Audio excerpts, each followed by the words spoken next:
classes, social slime, they don't matter, genocide. Sick from water, sick from air, making money, they don't care. Caesar shit, force of air, fuck them back, it's only for they bomb. They shoot, they kill, they massacre, rape, they burn the kids. No one makes countries laugh to your face, fight and die, cause God forgives.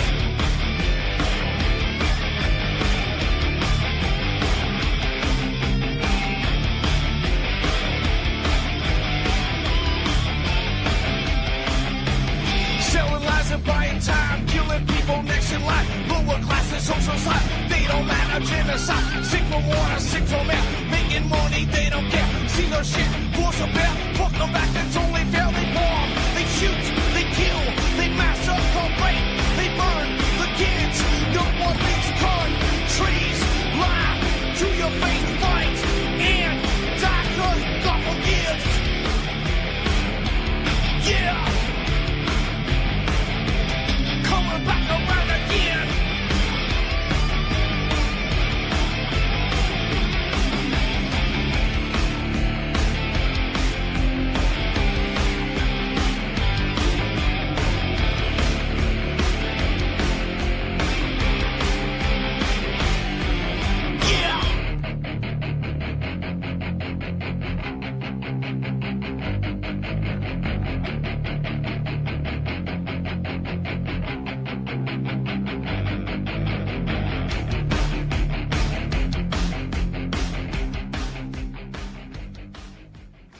Okay, welcome to the show. This is Game On. I'm your host, Ron Stevens. This is September 13, 2015, and we're getting closer to the arrival of the Pope Man.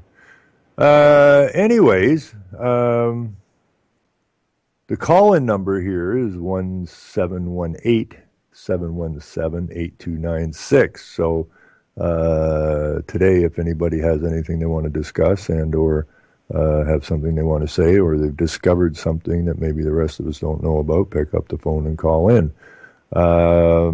Weird thing this morning.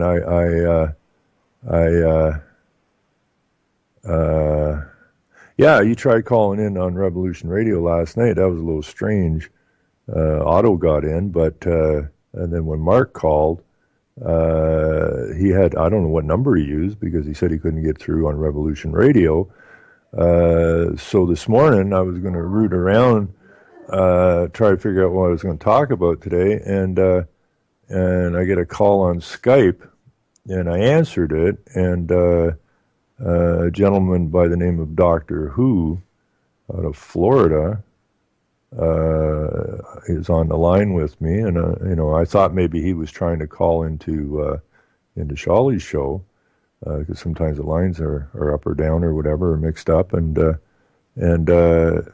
so no. And the guy says, "No, I'm trying to call into Revolution Radio." And I'm going, "How is it you end up talking to me if you're calling into Revolution Radio?" So I don't know what's going on out there. Maybe it's just the getting closer to the Pope's arrival. I don't know. Everything seems to be getting screwed up. But I had a really nice chat with him. Very nice chat. Guy knows what's cooking. And so we wound that down for a while as I watched the clock tick. And then Angus showed up this morning, and he does the intro music on the show. And so he just left right now. So what are we going to talk about? I don't know. Let's figure it out. There's something, if I'm going to dig this up, and I haven't had a chance yet to put some of this Canadian history together. But if I can dig this up, now, this is from 1889. Okay, let's start there today, and then I'll figure out where we're going after that. But this is kind of strange. This I didn't know about. This is Canadian legal history, and I actually got it through a legal dictionary. Is where I dug it up, Duhame's legal dictionary. I think I was rooting around looking about something about the Pope or something, and ran across this thing. And this is 1889, the Jesuit estates. So I'm just going to buzz through this because there's some interesting stuff here, and I don't know if that particular quote is in this one or I have to go back to Duhame. No, here it is here. So I'm going to buzz through this. This is kind of interesting. We were never taught history, and I don't care really what country you're in. The history we were taught is either manufactured, as revised, or it was just hidden from us. But what we taught in schools is not the history that we should have been taught. When I went to the high school, and I was there for another reason. I was supposed to interview a politician or something, and so what I found was that the children were being mentally abused, for sure. And when I was talking to some 17-year-old students, two groups of them, I'm thinking they're chronologically 17, but whoa, I'm talking to 10 and 12-year-olds. And that brought back to memory of when the teacher had called me to come and talk to the students at a school out of town, a different town, and I couldn't get there. But I did ask him how bad is it getting in the school system, and so he explained to me that when I graduated in 1967, when I graduated grade 8, that at that point in time, I had the same functional education as a grade 12 graduate of today. So we can see, and we weren't taught real history or anything when I was in grade 8. So if I had the functional education of a grade 12 graduate of today, then we can see just how badly this has gone. So when I was at the high school, I asked the teachers what they'd done to the students. And what they told me was that they're like that, because I explained to them, the teachers, that while they're chronologically 17, mentally I'm talking to 10 and 12-year-olds. And the teacher said, well, there's a reason for that. Okay, what is it? And the teachers, and this is what they said. I couldn't believe it. I couldn't believe this came out of their mouths. They're like that because their frontal lobes aren't fully formed yet. And to which I just responded, you mean the lobotomy scars haven't quite healed yet, because that's what you've done, is you've lobotomized these people. Back in the day,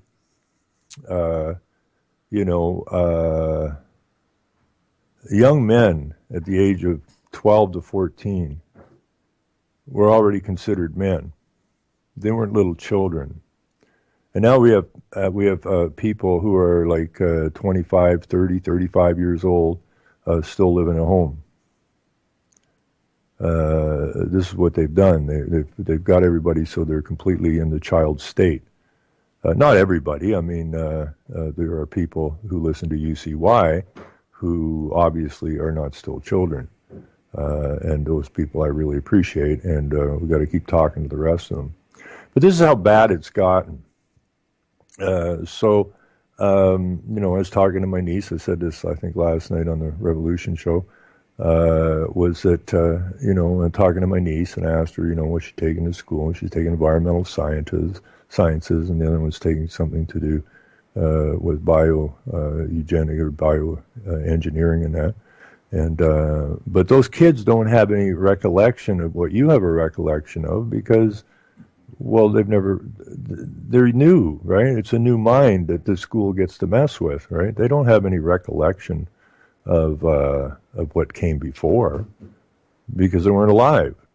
So it's a new brain to wire, and that's what they're doing. So a typical example: my wife works in a store in town, and one of the students was there, and somebody had come in and plunked down an older $20 bill, not a really old $20 bill. Just before the plastic bills came out. And she didn't know what it was, right? She has no recollection of this thing. She'd never seen one. Okay, so, that's just an example of we recognize all of this stuff, but the children don't. The young people don't.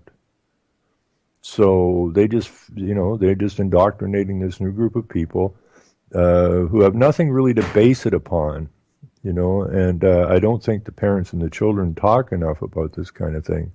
I think the parents are put in a position where they're so busy trying to keep a roof over their head and keep food on the table that they don't have a critical eye on what's actually being taught to the students or why. So anyways, 1889, the Jesuit estates. Never heard of this before. Now I knew that the municipalities used to be run by the churches, right? And if you go through this, it's all the church anyways. It's all the Vatican. But 400 years have passed since the hanging of Louis Riel, when Premier Honor Mercier of Quebec passed Bill 5152, entitled An Act Respecting the Settlement of the Jesuit Estate through the National Assembly of Quebec. The bill was one of over 100 that Quebec forwarded to the Federal Minister of Justice for approval, as all provinces routinely did in the 1880s. Macdonald's Minister of Justice, rightly or wrongly, paid no special attention to Bill 51, but for others, this one was dynamite, and it would give an Ontario lawyer and Conservative member of Canada's House of Commons, Dalton McCarthy, an opportunity to weigh in on this explosive issue. Jesuit priests had been among the first European settlers on the continent. Certainly they had been the most brash, striking inland and fearlessly attempting to convert the Indians. Although they were, for the most part, tolerated, a number of Jesuit missionaries were killed and others tortured to death, still their legacy as educators held them in good stead in French Canada, and they managed to amass real estate in Quebec City. But European governments were one by one banning the religious order, including Great Britain. The society was banned outright by the Pope in 1773. In 1791, the King of England stripped the order of their Canadian holdings, but they were allowed to enjoy their land until the last of their priests passed away or left Canada. In 1800, the land devolved to the Crown, of which all land here is owned by. Nobody in this so-called country owns any land. Only the Crown owns the land. The Jesuits succeeded in their reincorporating themselves and began to grumble for the restitution of their estates. The Catholic bishops jumped into the fray and claimed that they should inherit the estates as the official religious order at the time of the royal ban. For years, this issue was one of great controversy in the province of Quebec and remained unsettled until Premier Mercier's bill. In it, the Quebec government accepted to pay $400,000 to the Pope, ostensibly so that the Pope could settle the dispute among the religious orders. Now, $400,000 in 1880, or whatever year that was, is a large sum of money. Anyways, on February 13th, 1889, the member for Victoria North in Ontario, John Barron, asked the Minister of Justice, John Thompson, whether the government intended to allow Bill 5152. No, answered Thompson. The dreaded motion that Parliament disallow the provincial bill was then tabled on March 26, 1889. From its very introduction, it was obvious that the House had before it a Pandora's box, one that the aging Prime Minister, Sir John A. Macdonald, would have preferred not debating, but he had an unlikely ally in the new leader of the opposition, Wilfrid Laurier. Laurier dared not support the resolution and tried to paint the governing Tories as fomenters of ill will between Protestant Ontario and Catholic Quebec. The mover of the resolution was William O'Brien, the commander of the York Simcoe Regiment during the Second Riel Rebellion. Now, so what we had the conservative government and the liberal opposition not wanting this resolution that Bill 51 be not put forward. Okay, and what happened was that both of the parties said we can't allow this to happen. And this is really, the claw of the Vatican. So William O'Brien of Muskoka, this is what he says about what's going on. I beg, sir, to move that the opinion of this House, or in the opinion of this House, the passage by the legislature of Quebec of an act respecting the settlement of this Jesuit estate is beyond the power of that legislature. It recognizes the usurpation of a right by a foreign authority, right? The usurpation of a right by a foreign authority, namely His Holiness the Pope of Rome, to claim his consent was necessary to dispose of a portion of public domain. The House prays that His Excellency will disallow the said act. Sir, I say this government has a right and ought to interfere. The Jesuit is a being abnormal. I love this. The Jesuit is a being abnormal in his conditions. He has no family ties, no home, nor country.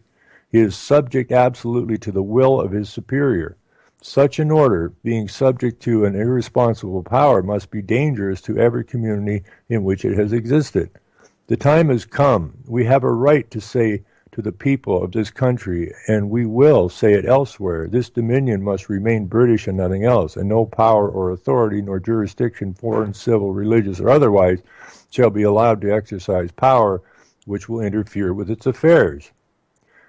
And so, this is after King Henry, I think it was, I don't remember which King Henry, was taken down to Rome and given the what for, and basically that they were allowed to pretend that they were the royalty or whatever, but really all the power came from the Vatican. And nothing's changed today.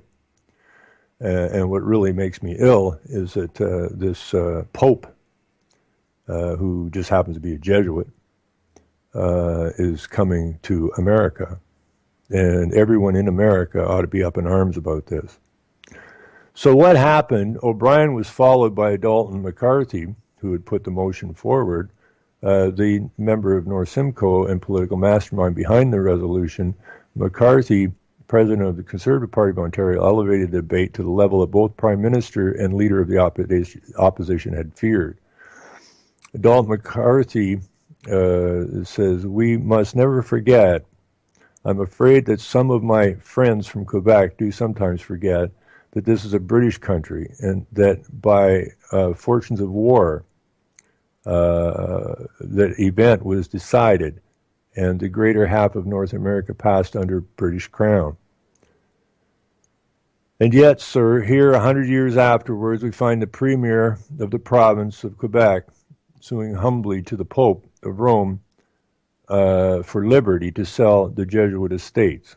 Can a humiliation go much further? There was little alternative now but for the ministers of the Crown to respond. John Thompson, Minister of Justice, member of Gondish, and former Premier of Nova Scotia, led off for the government. His speech was read like a long and dreary legal rebuttal, albeit his peers were much impressed. When he finished, Edward Blake crossed the floor to congratulate him. The next day, Wilfrid Laurier spoke. Sir, this is not a party question. It is simply a domestic disturbance in the ranks of the Conservative Party. But much to the satisfaction of Macdonald, Laurier pledged his party's support behind the government's decision not to allow the Jesuit bill. It was close to midnight when the Prime Minister rose to speak, and his statement was much to the relief of Canada. So, we've been bowing down to the Vatican for a long, long time.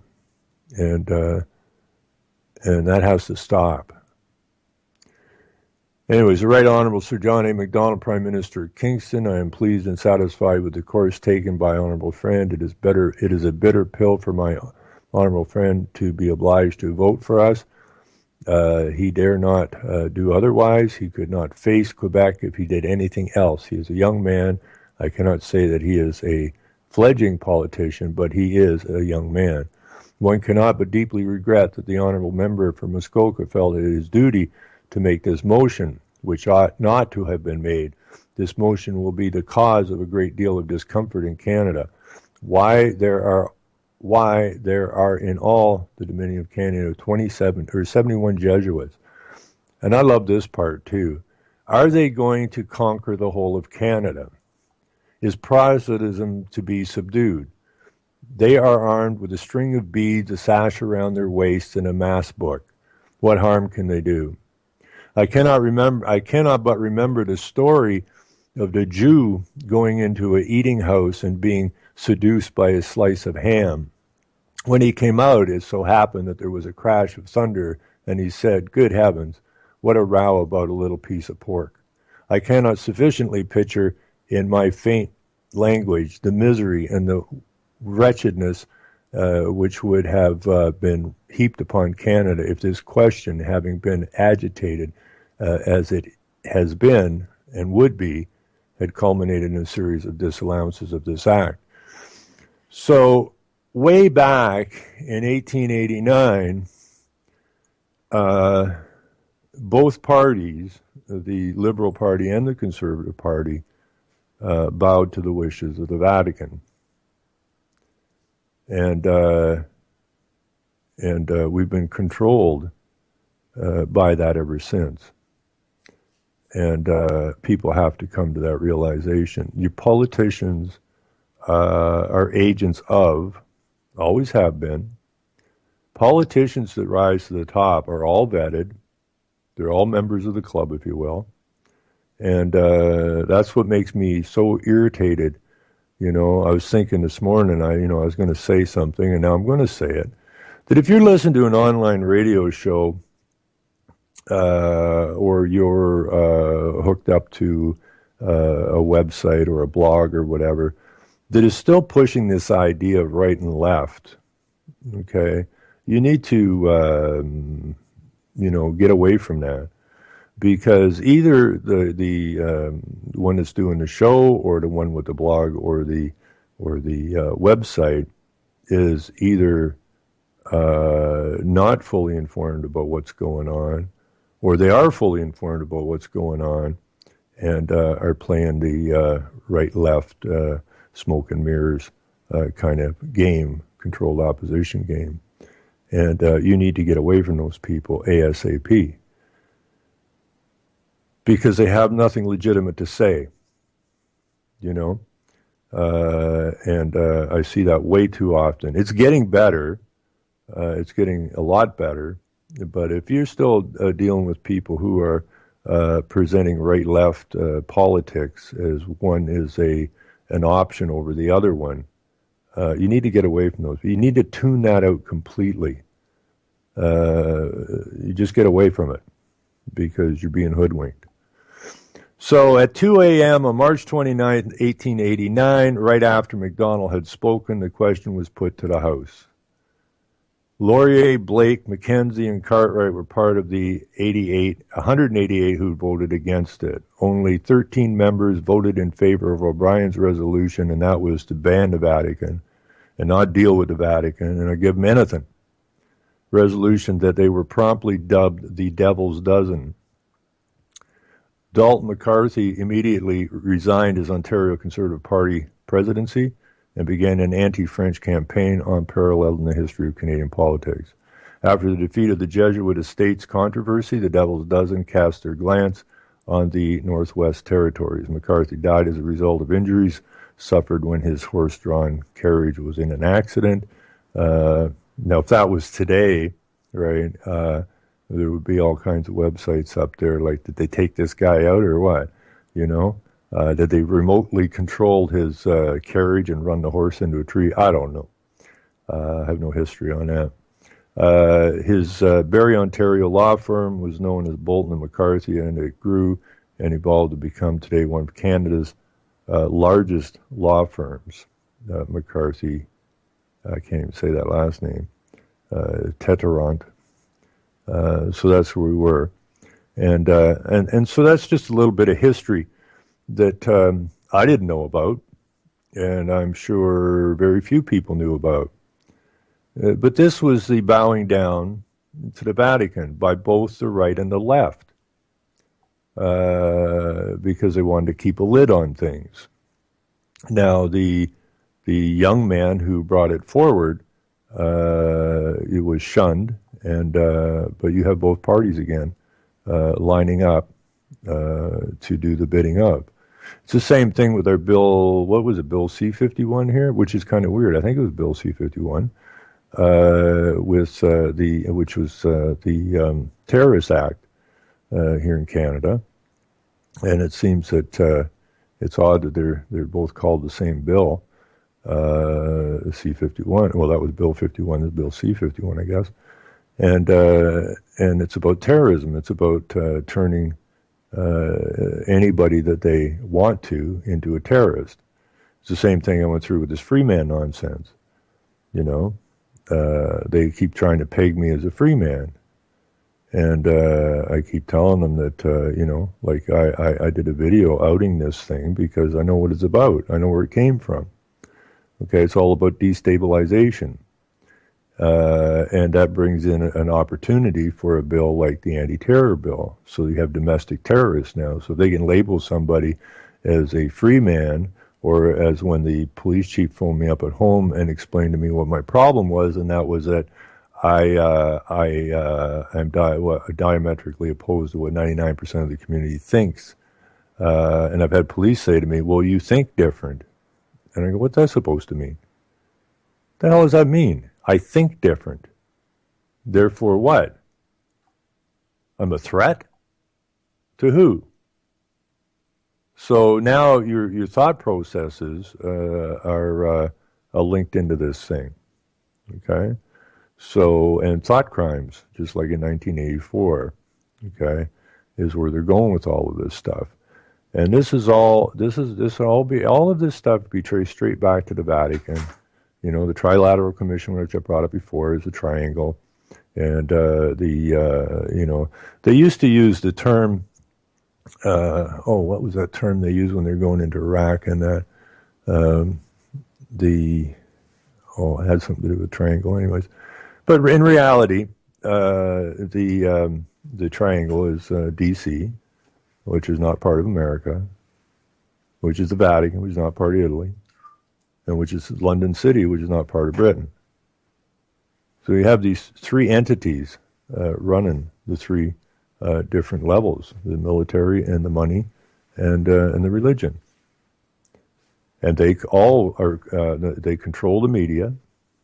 Okay, so they just keep pushing their message at people, and dragging people here and there, and destroying our nations, because the whole game is to create that world government and the end of the nation state. Period.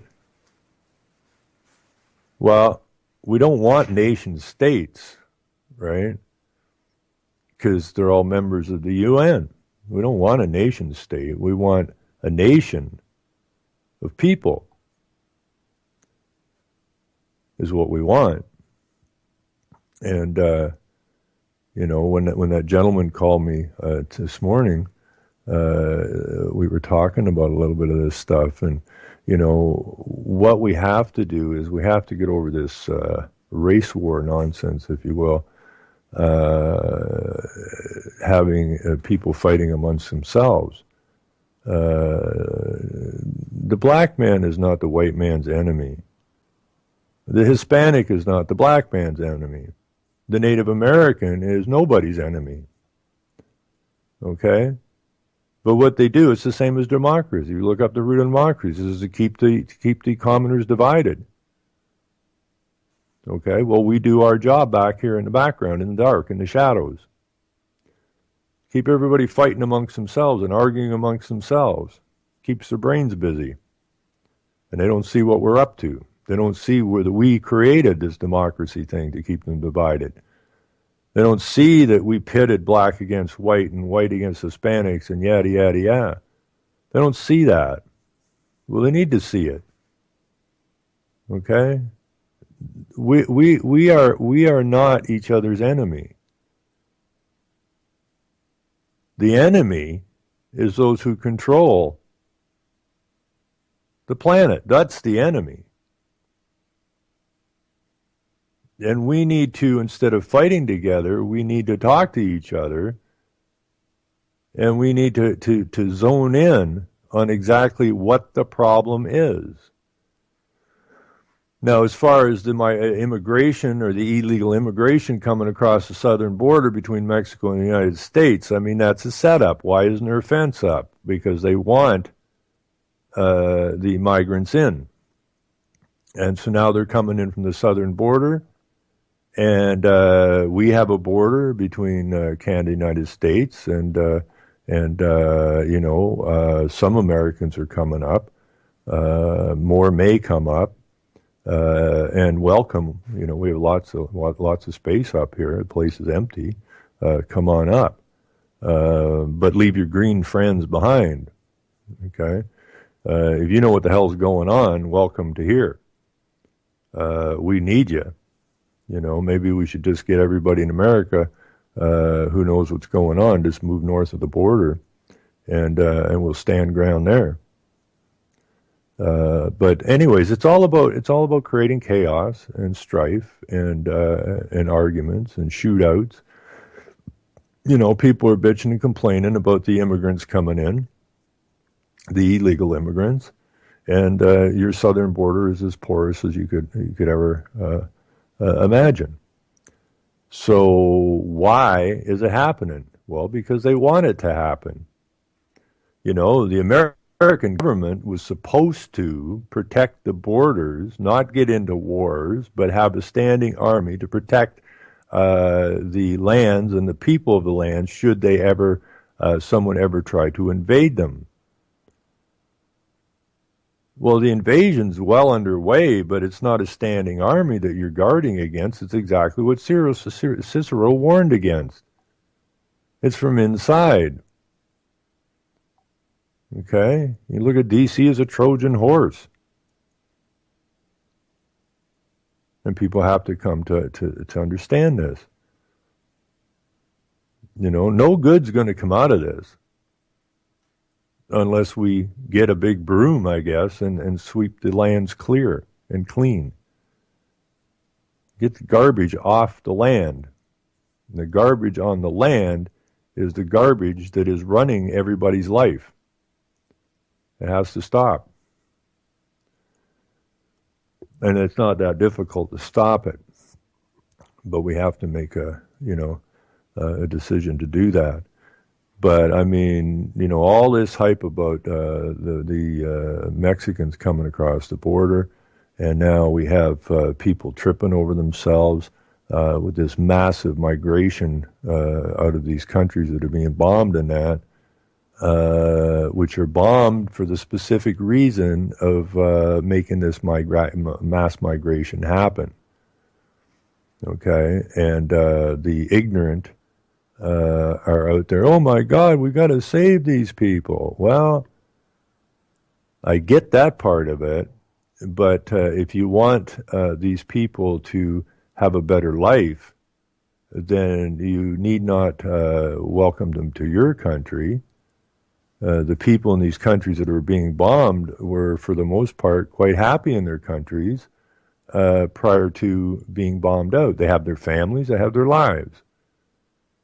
And this was systematically destroyed in order to drive them out of their own countries and force the other countries through international conventions to allow these migrants into their countries.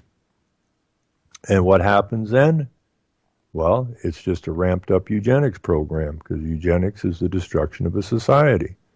Now, you look at your society now, right? You go back and you look back 40 years.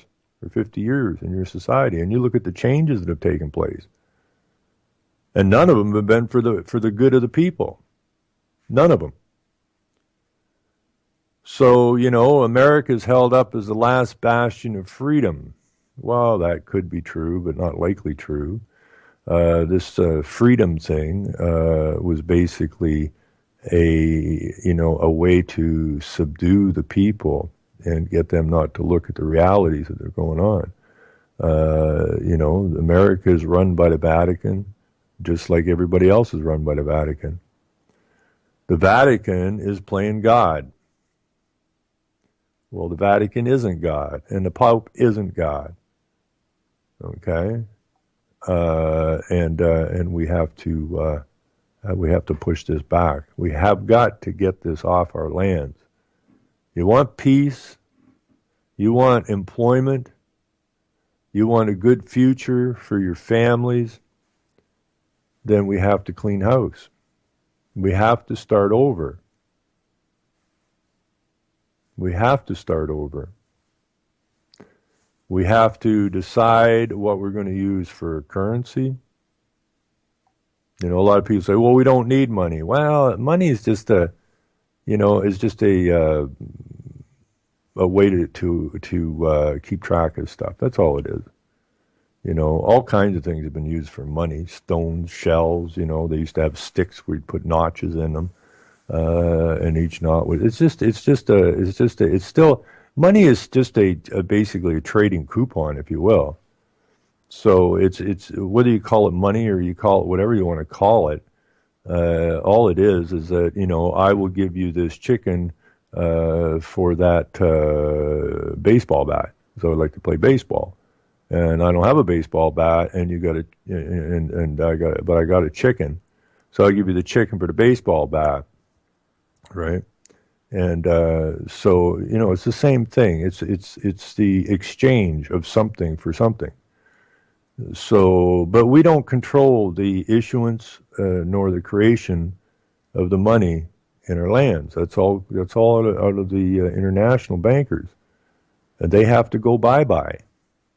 Okay, because if international bankers are controlling your currency, then you have no control over your lands. You have no control over your future. They can pull a recession, depression anytime they want, which they've done over and over and over throughout the years. And we just keep taking it. I mean, how many good, hard-working people over the years have ended up losing their houses and that because of a planned depression or recession? Tons of them. Did they do anything wrong? No. They did what they thought they were supposed to do. They went to work, they kept their nose to the grindstone, and out of the blue, kabang, they're on the street.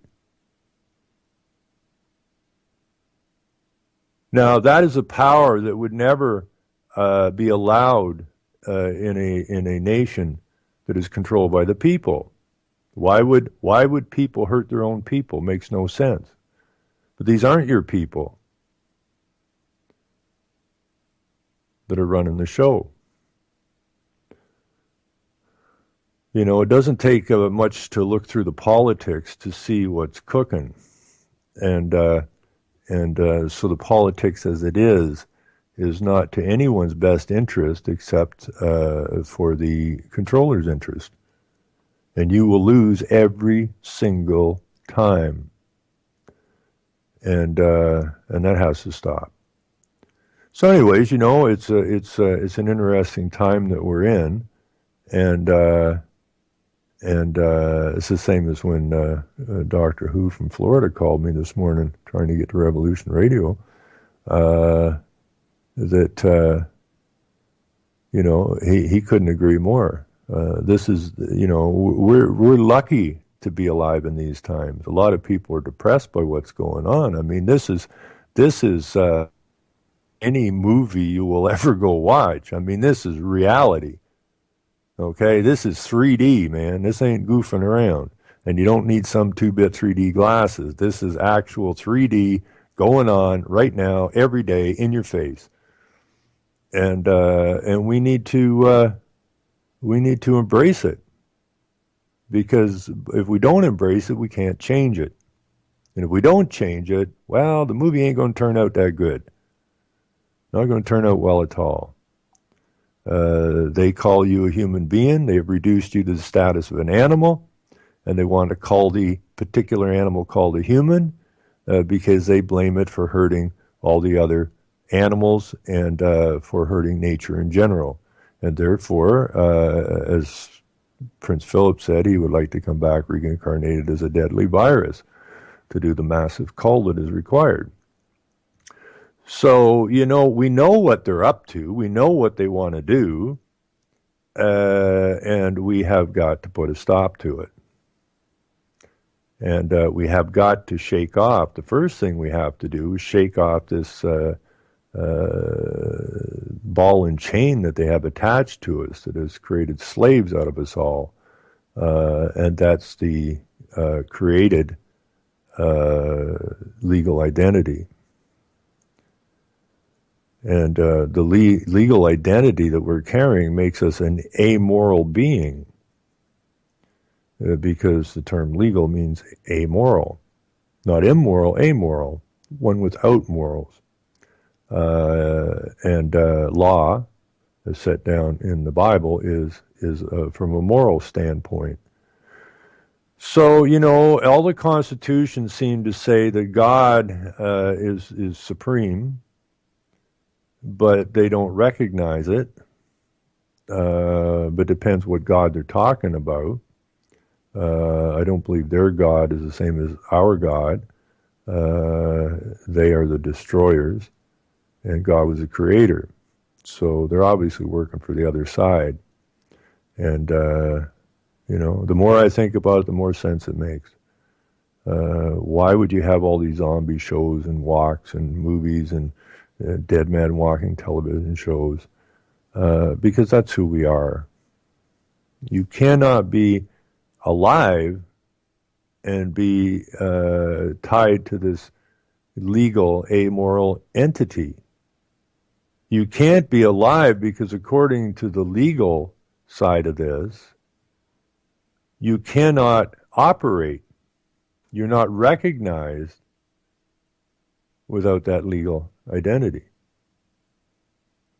Okay? You cannot be, they do not recognize you. They only recognize the legal system, not the system of law, the legal system. And if you're not part of the legal system and you're not toting around your dead entity, fiction status, you cannot buy, you cannot sell. So, I could get this wrong, right? But it goes something like, without the mark of the beast, you won't be able to buy or sell. People are going, well, that's 666. They're going to mark us. They're going to tag us. They're going to chip us. Well, if you look at it realistically, that legal identification you have is really the 666, because you cannot buy or sell without it. Okay? So the Vatican and the bank, it's all the same thing. The Vatican, the bankers, the royalty, the military, all of that stuff is all combined in a legal system which enslaves you. And only you can't do anything without the legal identification. Could I see your ID, please? Well, I just want to I need to see your ID, because without that ID, you can't function. We don't recognize man because man has dominion, and we don't recognize that. We have dominion over you. We've enslaved you. So without your slave code, you can't operate in our system. So we have to throw that off. That is the one thing that has enslaved everybody, is that, they say, can I see your ID? Oh yeah, here it is, without ever thinking. And I didn't think about it. When I got my social insurance number, I think I was 15 years old, that they told me I couldn't work without it. Well, if I can't work without it, then I better get one. Not asking, why is it I need this number in order to work? That's not how we were taught to think. You know, some authority says, well, you're going to have to get your number because we can't hire you without that number. Well, I need to get hired because I want to buy a car. So I'll have a car sitting in the driveway when I turn 16 so I can run down to the office there and say, you know, I want to get my driver's license. Oh, could we see your ID? Absolutely. Proud as punch. There's my ID. Oh, that's fine. You can get a license now. And with that license comes all these restrictions. But that's just the way it is. You know, we were never taught any of this stuff in school. But that's the reality of it. So you can't, you know, I was told at 15, I can't work unless I have a number. Well, then where do I get a number? Not why do I need a number? Who the hell says I need a number? I don't need a number. Bite me. Right? Will you hire me or not? Well, I can't hire you. What do you mean you can't hire me? I can't hire you without the number. What does this number represent? Nobody told me what it represented. Nobody told me that I can't function because I'm not recognized as a man anywhere in the legal system. And that this number allows them to feed off of my labor. And it enriches them and enslaves me. Nobody ever told me that. Or at 15, I would have told them to take their number and shove it where the sun don't shine, up the Vatican's ass. But then the priests are busy shoving something else up the asses, all the little boys and girls, mostly little boys. This is evil to the core. And the Pope's coming to America. And he's got his thumb up, which signifies the death thrust to the throat. So he's coming to America with his thumb up, indicating death to America. Because they know they got to take America down, even though it's already been taken down. But the people have been led to believe that they are free. You ain't been free. But they had to allow this thought process to continue. Well, they crossed their T's and dotted their I's for the final assault. And it is a spiritual, psychological war. And they use the media and the actors and the sports stars and the music stars to keep your eye over there while they're in the back doing the real business. So they've entertained you out of your country, more or less. But in reality, they don't have any authority. In reality, they don't have any power. They only have the power of submission and consent. And if you don't stand up and say no, then you've said yes. Then they said, well, we wrote everything down. Nobody complained about it. And therefore, we take it as consent. We got to get a whole lot more vocal. And get that big spotlight going, and shine it in their sorry little eyes. So that's what's going on as far as the Vatican and a little bit of history of Canada. And I thought it was quite interesting what they said about the Jesuits, because that almost sounds, that one statement almost sounds the same as what I've heard said about the Jews. You know, I say this government has a right and ought to interfere. A Jesuit is a being abnormal in his conditions. He has no family ties, nor home, nor country. He is subject absolutely to the will of his superior. Such an order, being subject to an irresponsible power, must be dangerous to every community in which it has existed. And it exists today in every community. There is not a community that I know of on the face of the earth that is not implementing Agenda 21 through the United Nations and their food bills and their health bills, health agreements, food agreements, financial agreements, military agreements, all being done at the UN, right in front of your faces. So for a country that is free to have an outfit like the Trilateral Commission on your land, or the United Nations headquarters on your land, this is a serious problem and it's a serious mistake. These people have been commissioned to take you down from the inside. That's treason. I don't care how you cut it, that's treason. And Cicero is very specific about what he's talking about there. They're more dangerous than a standing army because a standing army shows their colors. You know what you're dealing with when a standing army is standing on your border ready to invade. You know what you're looking at. But when they're doing it from the inside, you don't see it. Because they look like you, they talk like you, they dress like you. You don't see it. And that's basically Jesuit, that's Vatican. We got to stop it. Shakespeare said the first thing you got to do is go and kill all the lawyers. Now, in the 1200s, during King John's reign, they did. The people back in the 1200s had enough savvy that they understood what the problem was. It was his legal system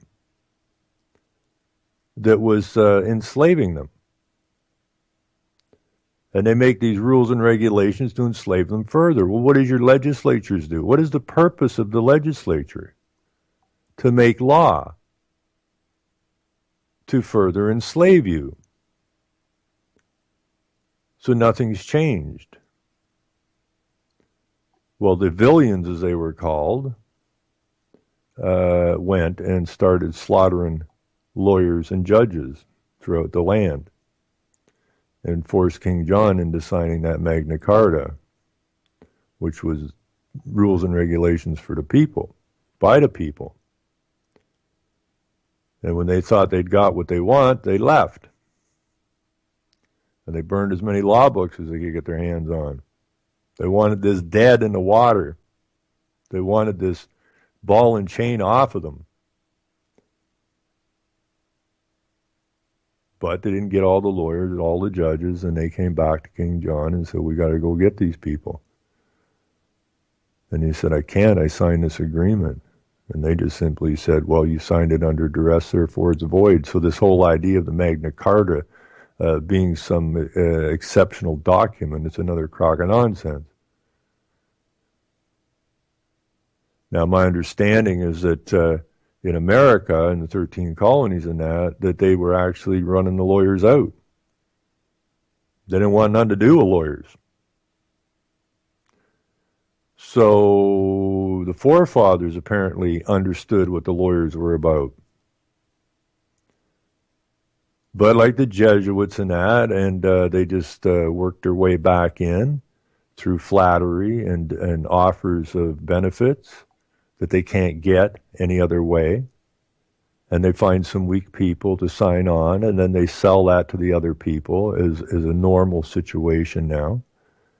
And so we're right back to the land of the Villian, I guess, that is the common people, who have been totally enslaved once again by the lawyers. If you go through your life, every document you sign, doesn't matter what it's for, was written by a lawyer. All the so-called law that is written and passed in the legislatures is written by lawyers. Okay? Lawyers control your life. Lawyers don't produce anything. Lawyers don't build houses. They don't manufacture refrigerators or cars. They don't plow the fields. They don't grow the food. They write paper. And that paper is given the authority through the legislature to further enslave you and steal from you. Because that's what they are. They're thieves. Without us feeding them, they can't exist. So why are we feeding them? Well, because we can't do anything unless we feed them. We can't work. We can't exist. Well, that ought to say we got a problem. Now, I'm not saying we need to go out and physically kill lawyers. Most of the lawyers of today have no idea what's even going on. I'm not saying that these people are going, I'm going to be a lawyer because I'm evil. Okay? They're told that it's a worthy, way to make a living.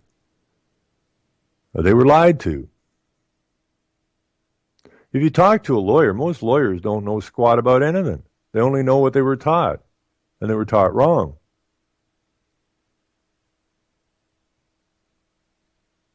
Well, this is a system. Well, it's a wrong system.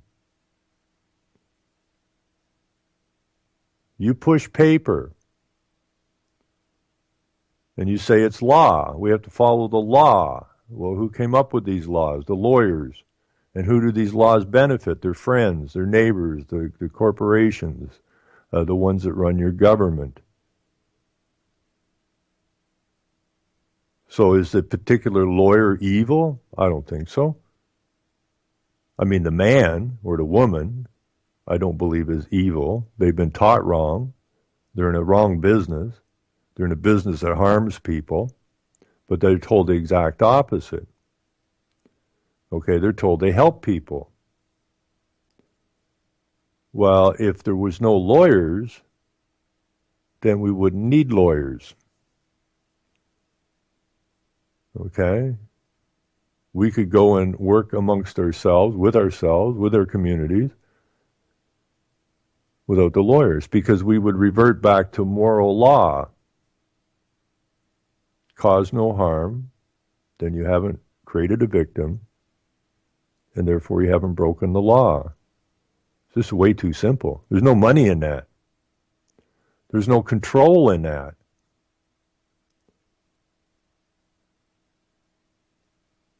So they come up with legal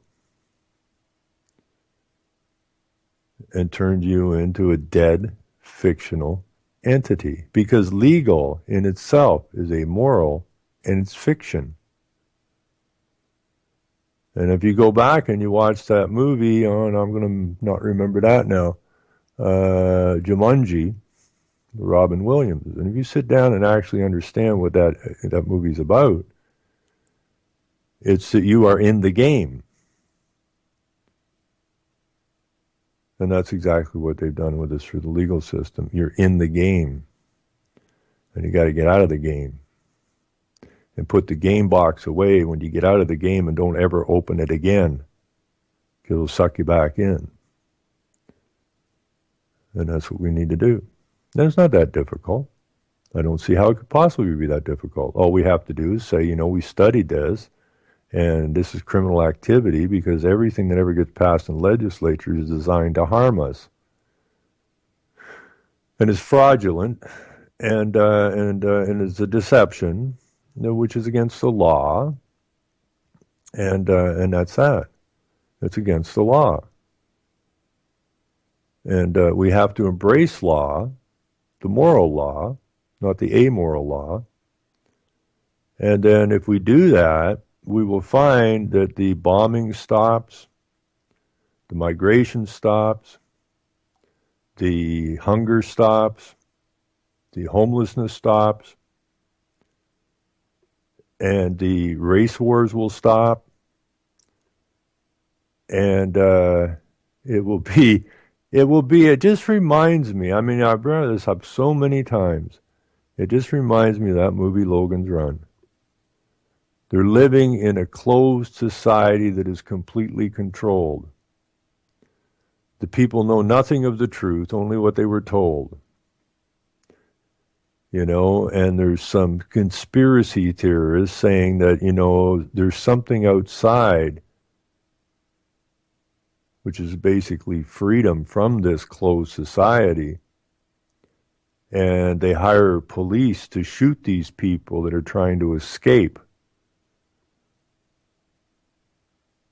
And finally, Michael York gets out of there. He's chasing somebody at first. He's shooting him up. He's a cop. And then eventually he decides he's got to go find out. And he goes and finds out. Once he gets outside the dome, he sees what's cooking. And when he come back to the dome and brought the old man back, and nobody ever seen an old man. Now, we had a right on our front page of our newspapers there a couple of years ago or so, right there on the front page. While your grandparents and your parents probably lived to be a ripe, healthy old age, they will be the longest lived people ever. No one will ever live that long again, which takes you back to Logan's Run. Okay, I think the average age there was 30 or 35, whatever the age was, and then they were told they were going to be reconditioned or whatever and reborn, only they basically end up in the food system, I guess, probably the same as Soylent Green. And everything was controlled. Who bred with who was controlled. We see that in the papers. But the fact is that when they came back to the dome city or the closed city or the closed society of which we live in, run by a hierarchy who does not have our best, they only have the interest of the state at heart. Nothing else matters. The survival of the state. The politicians don't matter. The bureaucracies really don't matter. It's about survival of the state.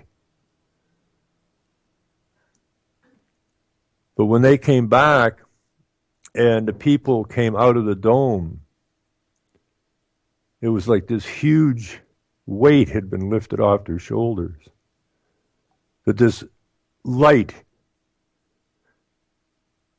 for the first time, was shining down on the people. For the first time in their lives, they got to experience reality and truth. And that's all we got to do, to get this sorted out, which would make me very happy to see that happen. Because I don't think there's too many people listen to this show or a lot of other shows, and I want to take my hat off to UCY again because they've put together some really good folks here. Appreciate it.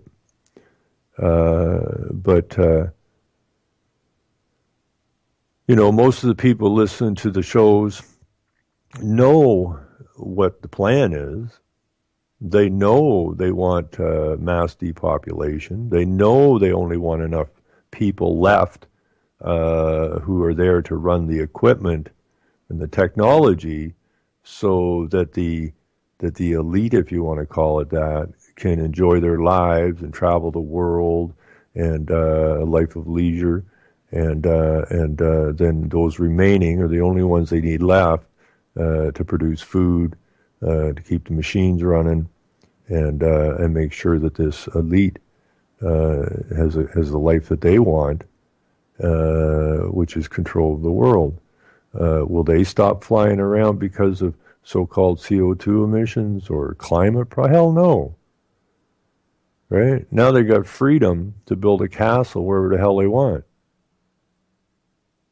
Okay? And if you go back and you look at the movie Metropolis, it's exactly how that was laid out. You have the elite who control everything and just enough slaves to run the equipment. Now that broke down, and then in the end, the elite and the people who, the head of the people who kept the machines running, at the end of that they shake hands like they're going to come into some kind of agreement or something. Now I don't know what that agreement was supposed to be, that they're going to work together. Well, if they're going to work together, then there has to be make some huge changes, and that is that we have to become equal. And then you go back to the Bible where it says God created man equal. Okay? And if we're on an equal footing, then I don't have a problem with that. Anytime somebody says they have authority over you, where did you get this authority? Well, they wrote a law. Who wrote a law? Well, the lawyers. So the lawyers wrote a law saying you have authority to tell me what I can and can't do. That's correct. Well, you best give that some thought, because it doesn't make any sense. But yet that's how we were brought up. So it's a very difficult thing to break, because it's been ingrained so deeply in people's minds that the truth scares people. Well, I don't like this system, but, it's the best we got. What's that supposed to mean? That's an excuse to remain in slavery. Well, yeah, but we're not smart enough. They're smarter than us. No, they're not. They're more devious than you are. Right? They know how to manipulate. They know how to flatter. They know how to deceive. Does that make them smarter? I don't know, make them smarter. Makes them dangerous to you and your family is what it does. But these excuses of we need to hang on to this because it's all we got is the most ridiculous thing I ever heard. Well, it's 1:06. I got a call coming in here from Chris, and today it actually says, which we haven't been able to do with Chris, it actually says add to group call. I was starting to think Chris was some sort of a CIA agent or something, because I could never get him into the show. But he's in today, so he must have got clearance from somewhere. You there, Chris? I am. Yeah, so you got your clearance now. I may have to, I'm just going to stop the chat. Yeah, just turn off the speaker there. There we go. There you go. How are you keeping? I haven't talked to you for a little bit. Yeah, Ron, I don't want to, well, I still think I'm kind of on topic, but... there is no topic. No, I know. So I'm just throwing out some thoughts that I have. Well, we have a premiere in Ontario, and I don't want any listeners from the United States to misunderstand. We are all in the same boat, and we're all doing the same thing. Just because we talk about Canada and Ontario in particular, everything's going on to the plan by the elites, and we know who they are. Kathleen Wynne is just given or taken from us taxpayers $100 million to bring in refugees from Syria. Well, she didn't do $100 million. The federal government said that they would match up to $100 million. Wynne said something about $10.6 million, but it's still thievery. 10,000 refugees in Ontario. That's the beginning of it. Mm-hmm. That's not the end of it. That's the open. That's to open the floodgates. Put this in context. She's a lesbian. Yeah. Okay. Yeah. You got the Green Party in the federal elections, suggesting population control. Right. So you've got a lesbian who can't procreate, spawn children. That's right. That wants to introduce foreigners, more foreigners into our land that we have cultured throughout the ages. And you've got a lesbian that tells white people that they cannot spawn children anymore. Right. And she wants a 2-child policy. Right. Anybody see something wrong with this picture? Well, it's just what their handlers tell them to do. That's all. And I don't know. Again, I don't know if when you look at her, when she's talking, she's obviously crazy, obviously. But do they really know what they're up to? I'm not so sure. I mean, when I run in the elections, I was absolutely astounded by the ignorance of these party people that were running. They knew nothing about anything. It was freaky. It was freaky. So they have scouts, just like there's hockey scouts here in Canada, and there's football scouts in the States and baseball scouts. The foundations control the universities and the school system. And they put their scouts in there to search for the people that they can use, and these people rise up through the bureaucracy and the politics and the churches.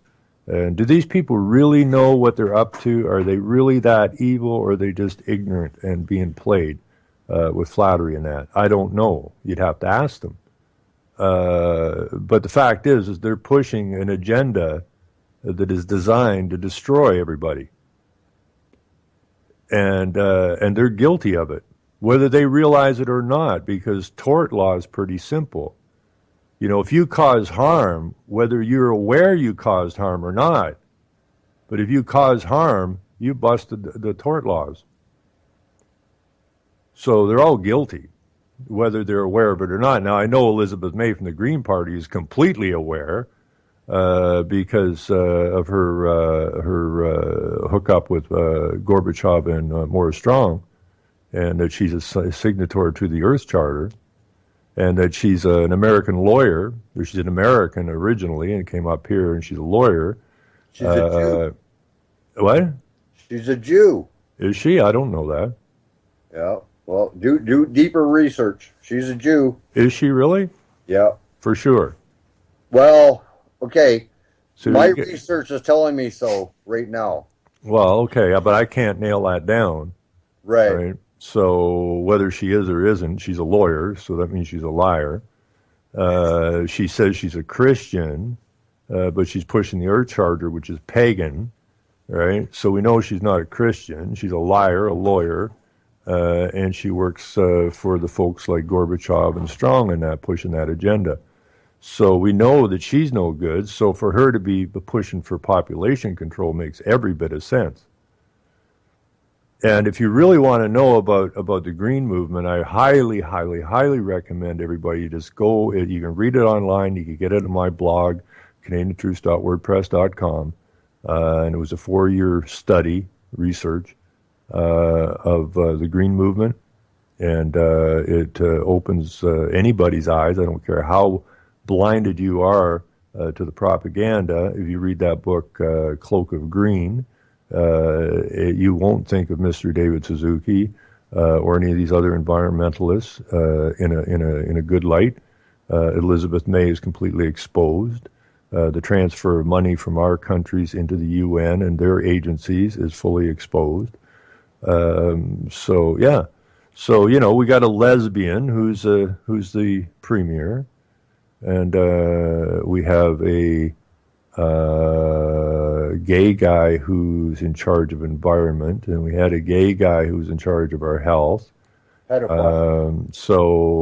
No, that was education, that pedophile. So we have some very dubious characters in some pretty powerful positions.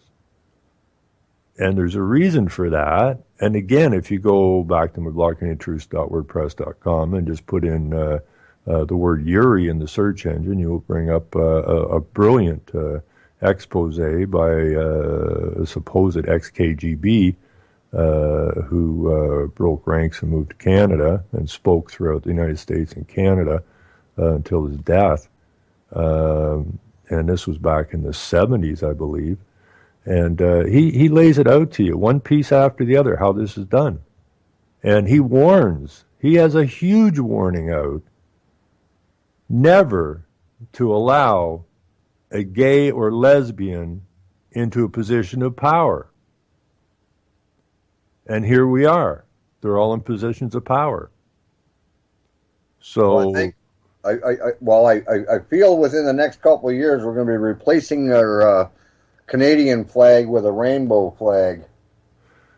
well, if you go watch that show, America with a K, and you see Chris Christopherson at the re-education camp when they have to give their oath of allegiance to get out of there. The oath of allegiance is the American flag on one side, the Russian flag on the other side, and joining the two flags together is the United Nations flag. So it can't get much more in your face than that. So yeah, it's revolution time, right? And it's going to be a revolution, and it's starting to rise. We're past the requirement for a total all-out bloodshed type of revolution. That's what they want, and that is what we won't give them. We will use the same thing they use. We will use a propaganda machine, which this show is part of, and propaganda is just pushing a position forward, really, and that's what we're doing. And through the psychology and spirituality. And the spirituality, I don't care what you believe. If you believe you're human that came from an ape, that's your business. I'm not of that type. It doesn't make any sense to me because they're still apes. And if I evolved from an ape, then the apes would have disappeared. Therefore, I didn't evolve from an ape, and I'm not an animal. Preferably, I like the idea that there's a creator that created this place, that gave us dominion, and he gave us a choice.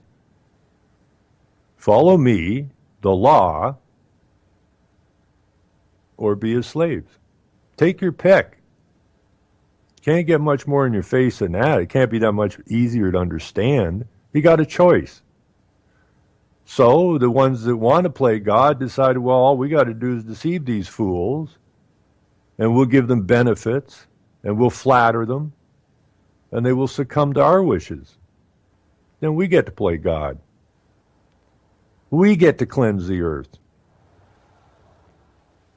And that's what this depopulation movement's all about. So it's not a big choice, make it.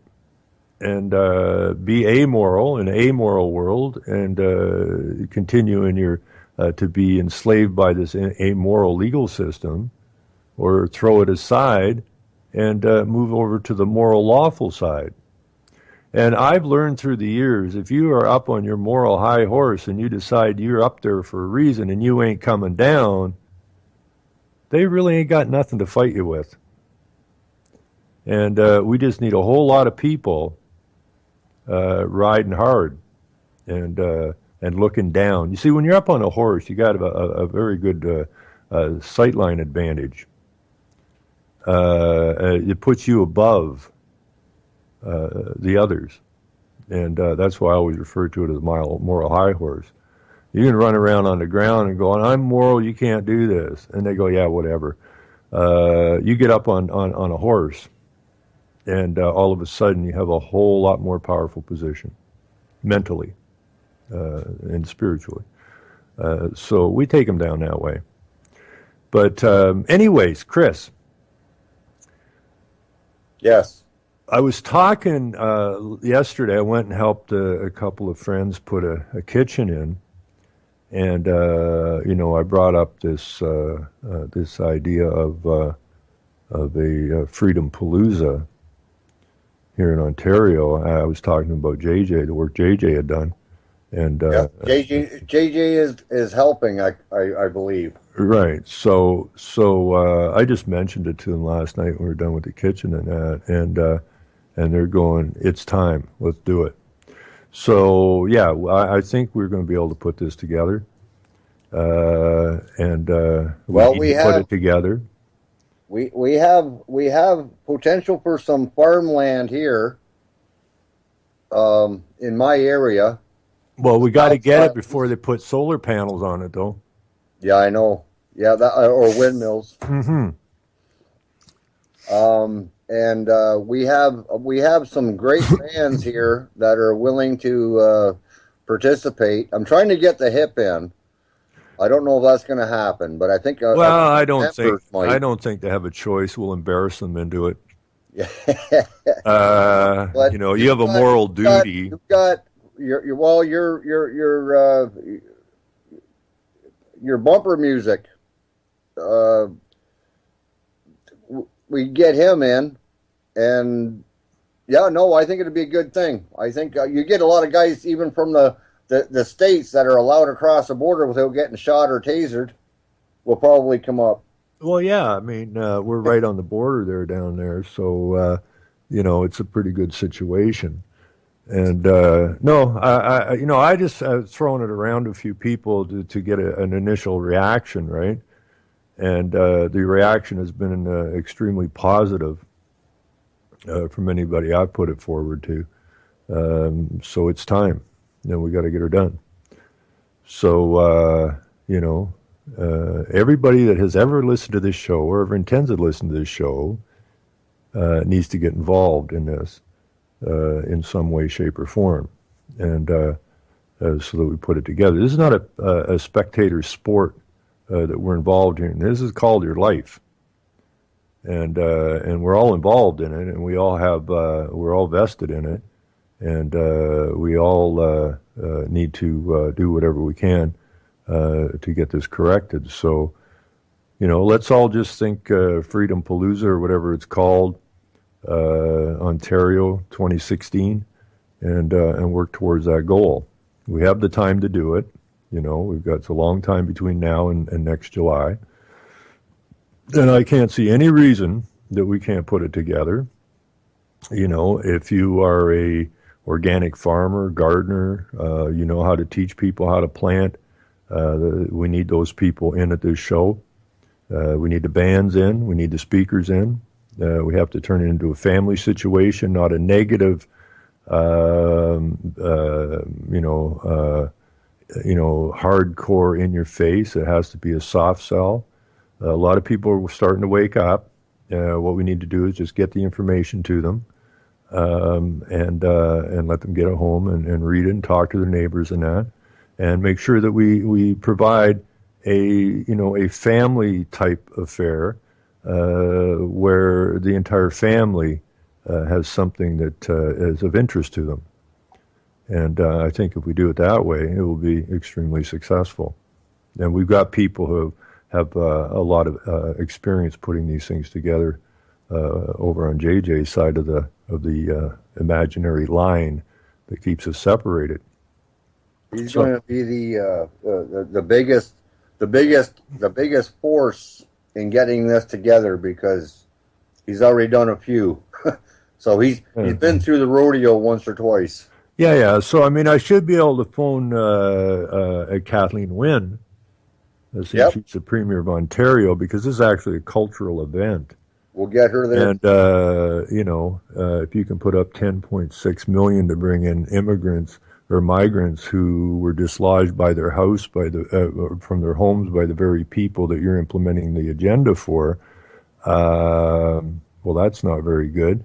So if you can cough up $10.6 million of the taxpayers' money to do something that shouldn't be done, and we're going to put together this cultural event, and part of the UN agenda is to push cultural events, then you should be able to kick up. I'm going to lowball this. If you're going to put up 10.6 for migrants, if you put up, I don't know, $2.5 million for this event, I think that would be a fair number.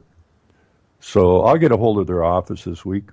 Well, how much do they spend on the gay pride parades? A lot, eh? I don't know. But see, they put that up as a cultural event. Yeah. I don't know whose culture that is. That's the Roman culture that Martin Luther ran into in the 1500s with little naked boys jumping out of birthday cakes.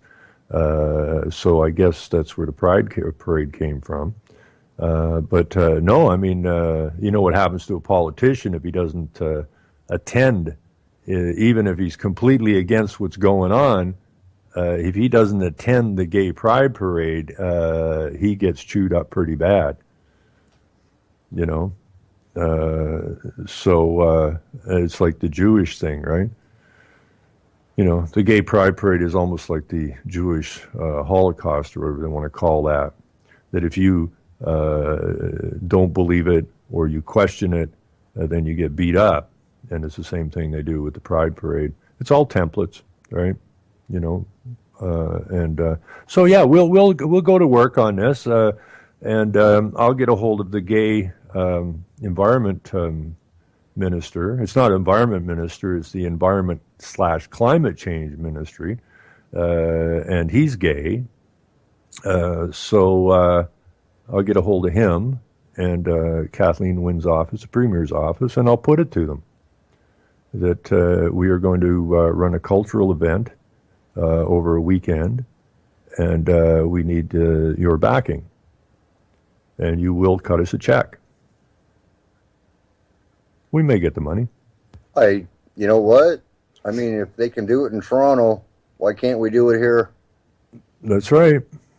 That's right, because it's all about tourism, right? Mm-hmm. It's all about creating jobs. It's all about giving a family a good outing.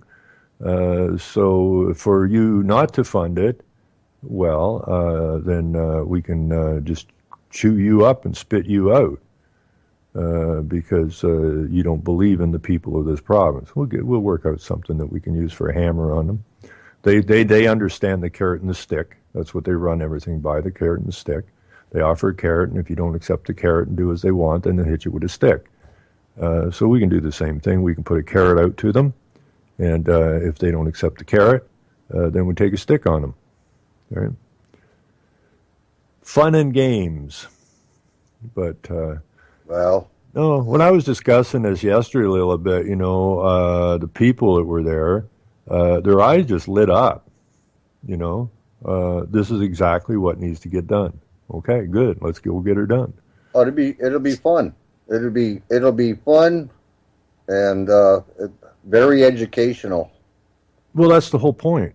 That's the whole point. You know, all we do out here on the internet is try to educate people. So now we have an opportunity to educate people who obviously wouldn't be hanging out in these shows. But you know, my mom went up to her brother's 70th anniversary here on the long weekend past, and then she went up to see my dad's brother up the road a half hour or so, and you know, she said, "This is amazing." You know, like Roy's 88, and they told him he would likely never walk again. He had him in the hospital, and he didn't much care for that idea, so he just explained to them, you know, I think I need to leave this place now. And they said, well, you really can't. And he said, no, I think I need to leave this place. So he left and went home, and he struggled for a while, but a tough guy, and still hand-splitting wood. And Mom said, you should see this guy's garden. It's phenomenal, and it's huge. And he plants it, he hoes it, he weeds it. I know at 80 he was still hand-splitting 135 cord of wood a year. And the man's 88. My mom's brother, who they went to the wedding, he's 93 now, still living at home. And that's how it used to be, folks. You know, people of that era, or at least in my family, you know, the idea of a doctor was if the horse kicks you and busts your ribs or something, you go, well, they can't fix your ribs, but breaks your arm or something, you go get a cast on it. And if you cut yourself and you can't stitch it up yourself, you'll go get some stitches in it.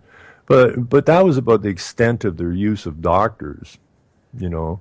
That's why they used to call them bones, right? You know, that was the doctor's main job, was just to patch you up. Ron, can I interject?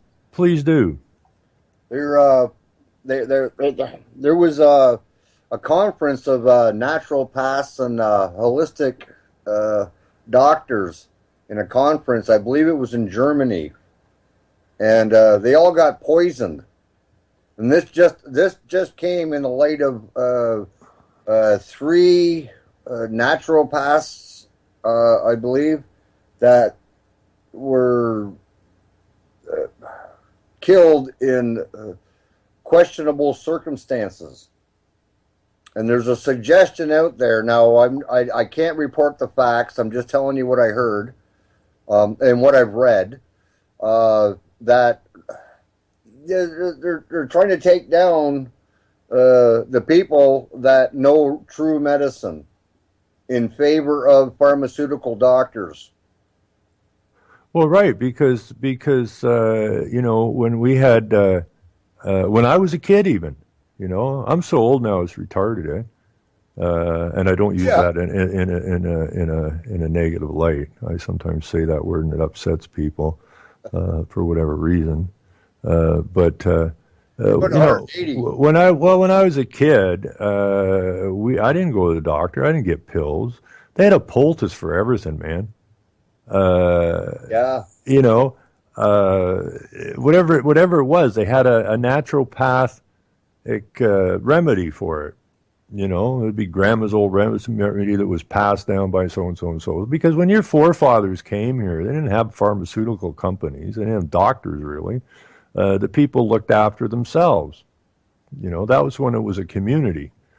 They had their moral law, and they looked after the communities. But you know, when you're talking about that meeting of naturopaths or something, I did see something go by late last night or early this morning, and I never had a chance to look at it.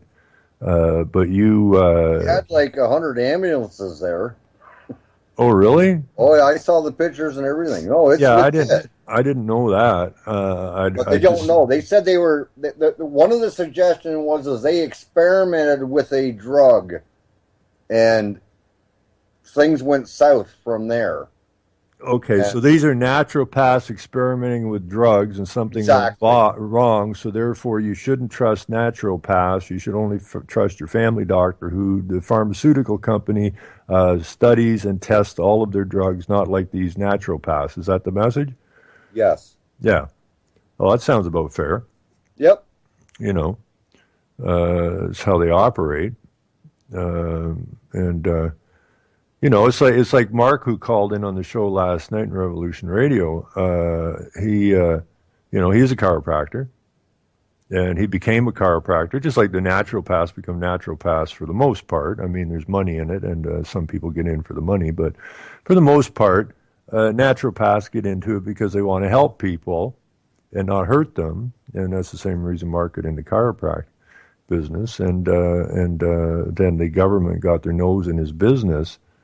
After they posted some anti-vax information in their offices. And the next thing they knew, they had the government down their throat. And that got him to looking at it. So it's all positive in a way, because if that hadn't happened, if Mark hadn't questioned vaccines and hadn't put the posters up warning people to beware of the vaccines, then the government would have never come in and stomped on him or attempted to stomp on him, and a guy like Mark would still be doing what he's doing today. But that forced him to go and figure out what the hell's going on here. Who are these people that think they can come in and tell me what I can and can't do in my own business? And so, you know, that's turned him into a real campaigner up north, you know, trying to get some information to people to show them what's going on.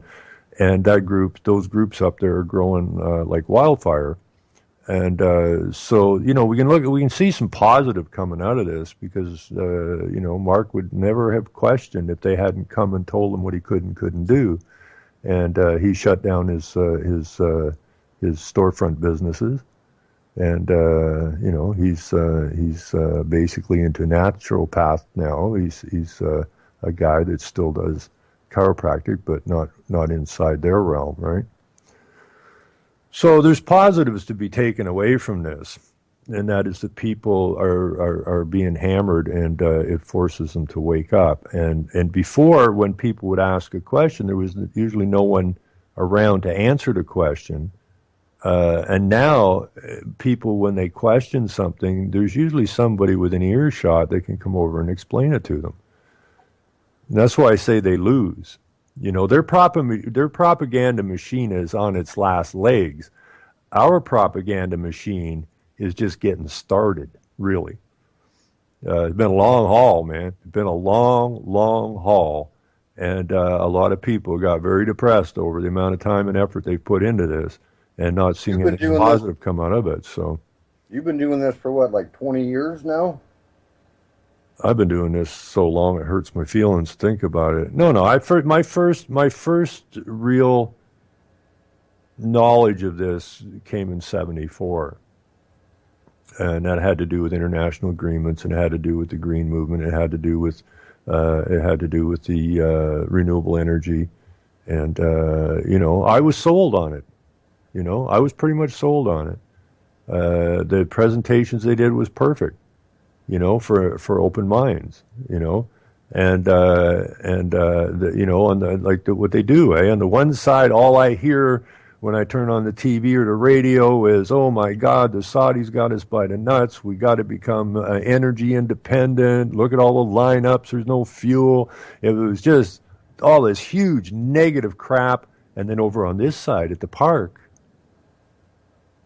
the Earth Day presentation, all about windmills and solar panels and biodigesters, and it was all so pleasant and so warm, and over here it's so cold and ugly and mean, and it just, you young idealistic guy, and you go, geez, maybe they got something here, right?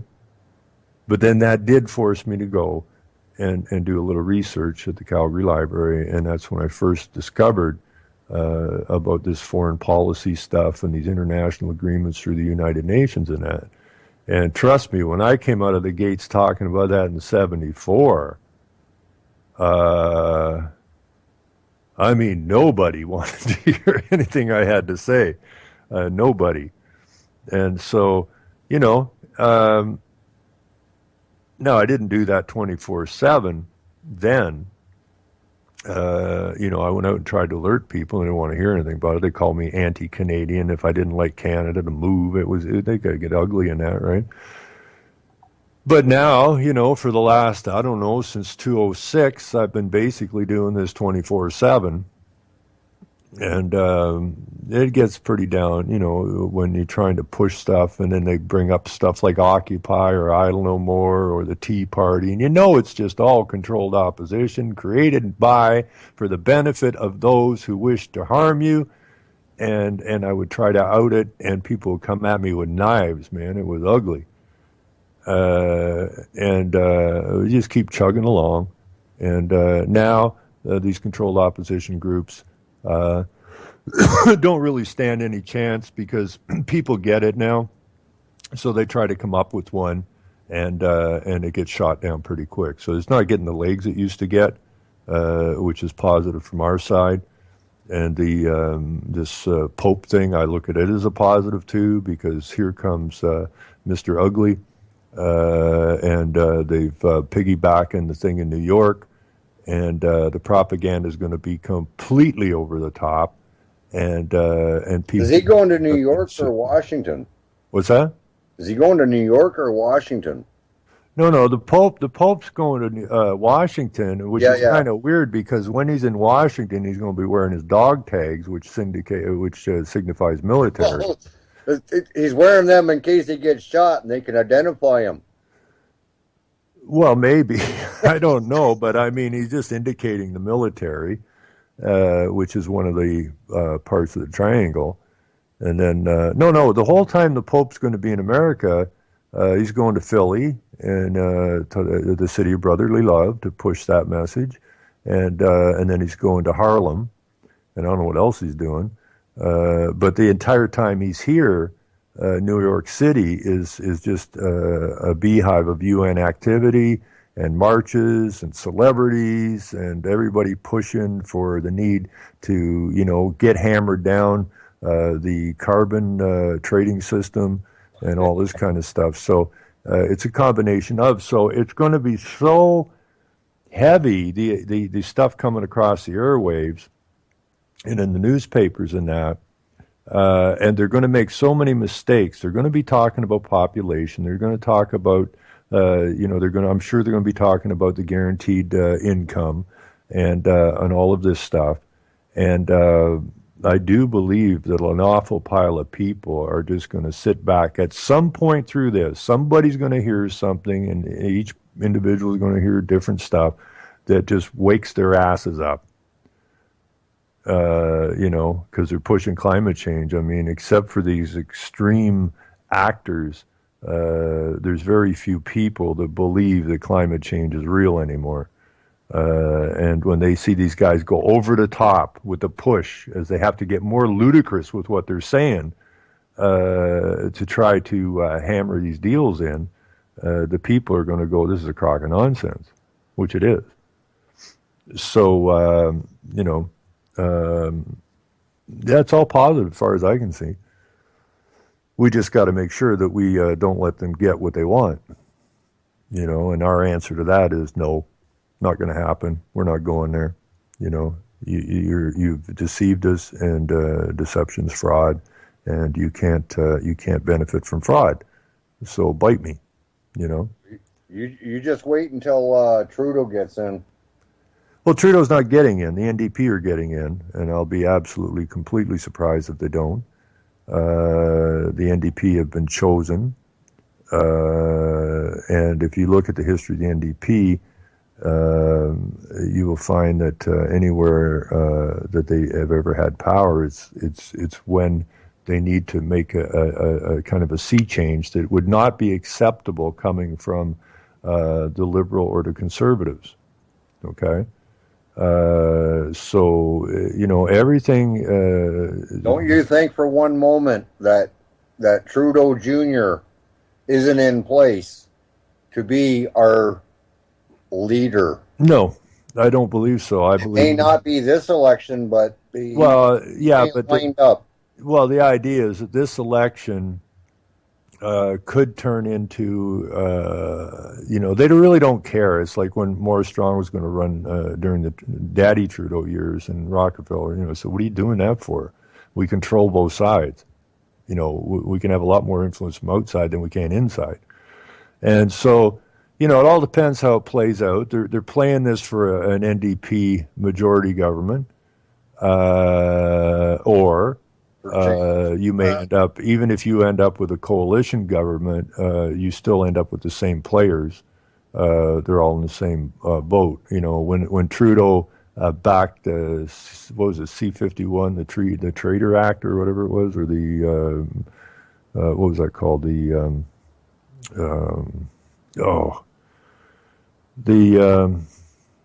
do you call it? The terrorist bill. So now again, you have the Liberals and the Conservatives joining hands to do something that anybody would see as bad news for the average Canadian man or woman. Regardless of how the election shakes out, is they may go with a Liberal Conservative minority government. Just so that, but it will be the NDP that really hold the power, so that because a lot of people don't trust the NDP, rightfully so. But then if they trust the Liberals, they don't know what they're talking about either.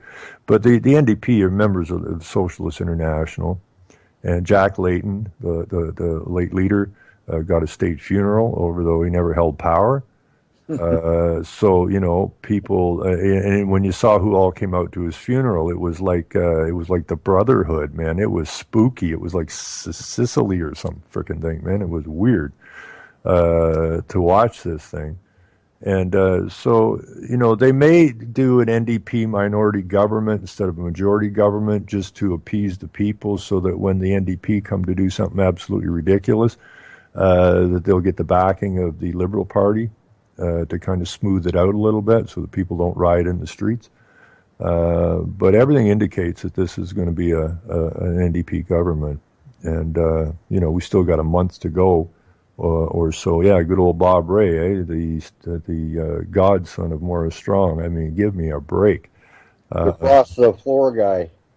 Yeah. So, and this Tom McClure guy, I mean, is he really NDP? I mean, he was Liberal. He almost became a Conservative. and now he's the leader of the NDP.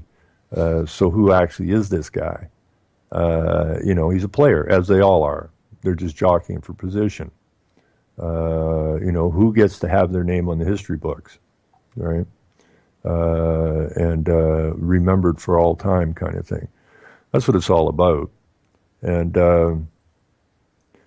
well, yeah, I'm going to vote for Ron. No, you're going to vote. Actually, you're going to vote for Chris, and I encourage everybody to do that. The last election that I voted in, I voted for me. You did? Yeah, I mean, you have every right to. You want to show your dissatisfaction. This idea of I'm going to vote for the one that I think smells the least or whatever is ridiculous. Yeah.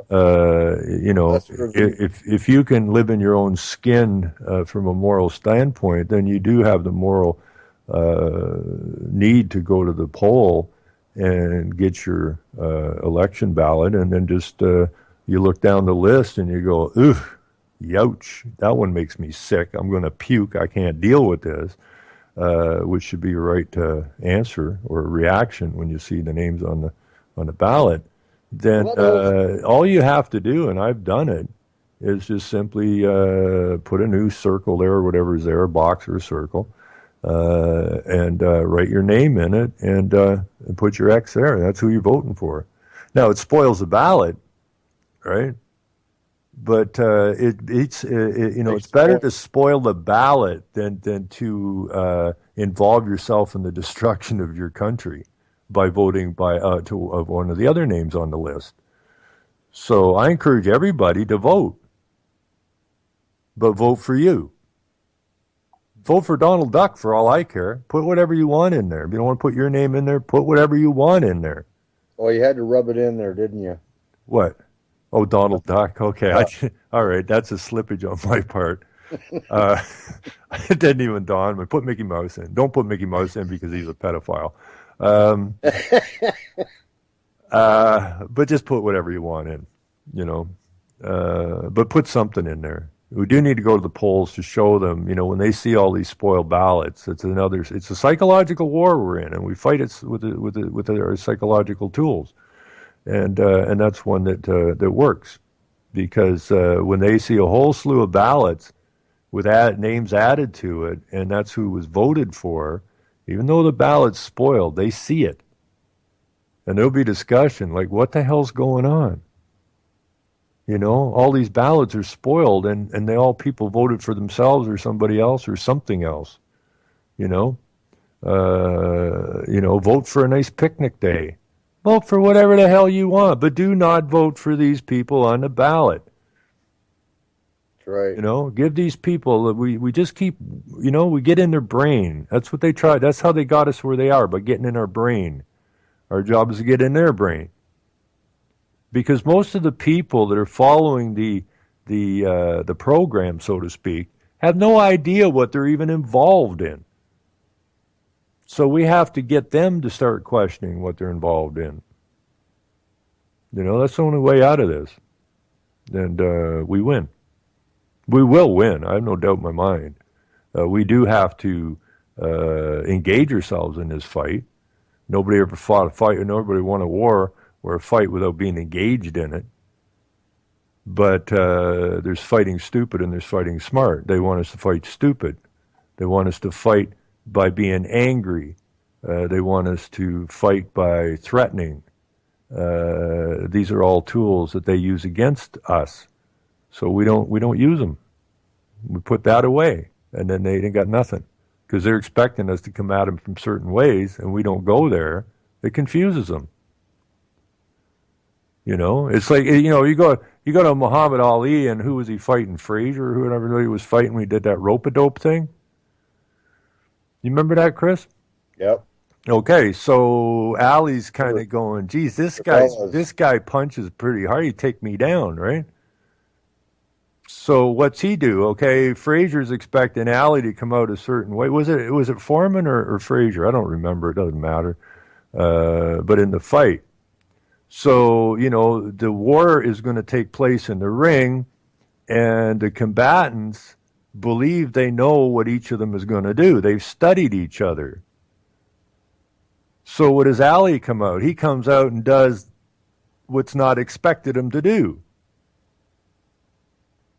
Well, that throws the other party completely into chaos. They don't know what to do now because he ain't playing by the rules that we've laid down or that we've studied.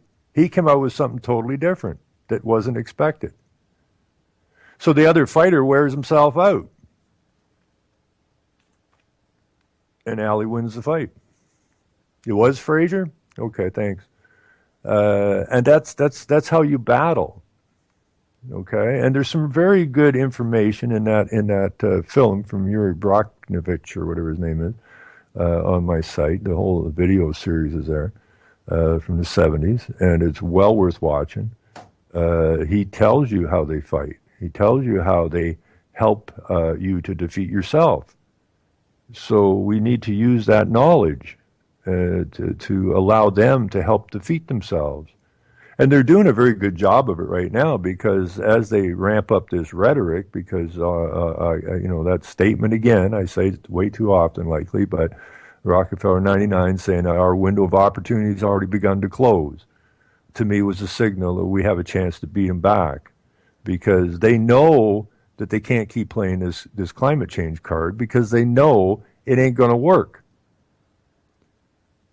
We've already gone through the hot era, and now we're in the cooling era. So your chances to keep getting people to believe we're in this climate change thing ain't going to hold. So they got to move faster, and the faster they go to move, the more ludicrous they sound. So they're helping defeat themselves. All we have to do is help them along a little bit. Help them instead of trying to stop them, as Yuri said. I forget which I don't know. It's not judo. It's some Eastern way to fight. That instead of standing in front of them when they're charging at you and trying to stop them, you just step aside and you grab them by the hand, and they already have the forward momentum. So instead of trying to stop that momentum, you just grab their hand and accelerate their momentum as they drive themselves into the wall. Use it to your advantage. Exactly. So we don't need to be fearful of these people. We just have to understand the fight we're in, okay, and fight it accordingly, but to our advantage, using the tools that give us advantage, not the disadvantage. So, we win. And, I'm really looking forward to this. We got to put this together, people. We have got to put this together. And down where Chris' neck of the woods, right on the border, it's beautiful down there. Absolutely gorgeous with the 1,000 islands and everything. There's no reason between, New York State and Michigan and Vermont even, and Ontario and Quebec, that we can't put together an extremely pleasant, entertaining, educational weekend that has something for everybody. There's no reason we can't do it. So we need to start working on that ASAP and hook up together. And if you have something, again, I say we got JJ. Yeah, anybody that has something to offer, bring it forward. JJ is probably going to be one of the biggest helps we can have to make this happen. I would love to meet JJ, man. This is North American. Yeah, this hasn't got nothing to do with this is global. It has nothing to do with any particular country. But we have these two countries that are hooked up to each other, and they're very accessible to each other. And we have some very good people on both sides of the border, and we need to work together to put this thing together. It's that simple. And we win. Just keep thinking that, people. We win. Okay? The age of consent, us consenting to deception, is over. We no longer consent to fraud. We get it. Okay? And we didn't consent to it. And you saying we didn't speak up, our silence is consent, is just another one of your deceptions. How can our silence be consent if we were never disclosed the information on whether to make a knowledgeable decision of consent or not consent. That's just another one of your mumbo-jumbo pieces of garbage. So just stick it in your head. We win, but we have to be participants in this fight and enjoy it. It breathes life into you. And just keep thinking about your kids and your grandkids if we don't win this. And therefore we will win it. Because I don't think anybody wants to see the kind of hurt that's being applied against these small countries in the East. We don't want to see that here. We don't want to see those people harmed. Okay? They're all being displaced in that. We're all being displaced here in one manner or another by the removal of our jobs, by our ever lowering wages. They don't... if you look at inflation over the years, people were working for a hell of a lot less than they were a long time ago. So we're all being hurt, and it's not necessary. So we need to, go outside, look at the sky, not avoid the chemtrails if you can, but look at the sky, take a deep breath, understand that you are a walking, living, breathing, moral entity, not this dead, fictional character that they created for you to control you, and just keep thinking that, and we will beat them back. Now it was George Foreman. I know it was one of the two. I think it was George too, actually. I do believe it was George Foreman, but either way, I mean, it was a tactical idea that won the fight. Because I think it was George Foreman, because George Foreman had a wicked punch. And Ali was up against a very formidable opponent, and he had to think his way through this, and he did, and he won. You want to know the story behind that, Ron? Well, we ain't got time today because we're 56-2 or 57-2, so we're going to hear. Well, I'll just tell you quickly. It was Muhammad Ali. Actually, was one of his good friends, and he asked him to do the fight because he was getting broke. And he needed the fight, and that's how it began. Anyways, go ahead. Was that with Foreman? Yep. And then Foreman got the grill out there, right? Made a ton of cash on that. Oh, after that, yeah. And that's the celebrity part of it, folks. So we got too caught up in celebrities. Geez, there's a lot of old people in this chat, eh? I mean, people know that, behind the woodshed going, it was 1974 Foreman. I don't know if he just looked that up or he remembered it. But we got to get some young people on board as well. That's the other thing. Just as the environmentalists say, we have to get the children. And at present, they have the children, and we got to go get them. Rumble in the jungle, that's exactly right. And it was a hot, hot night there. Been a long time. And I believe Cosell did that one, didn't he? I believe. Anyways, we're out of time. I had a lot of fun today. And I want to thank you for calling in, Chris. We haven't talked on air like this for a while. I really enjoyed it. And again, I want to thank Jules for putting this together, JJ for doing what he did down in the States and continues to do. And all the other great hosts, they're part of UCY TV, but mostly I want to thank the listeners and those people in the chat, because without that, we got nothing.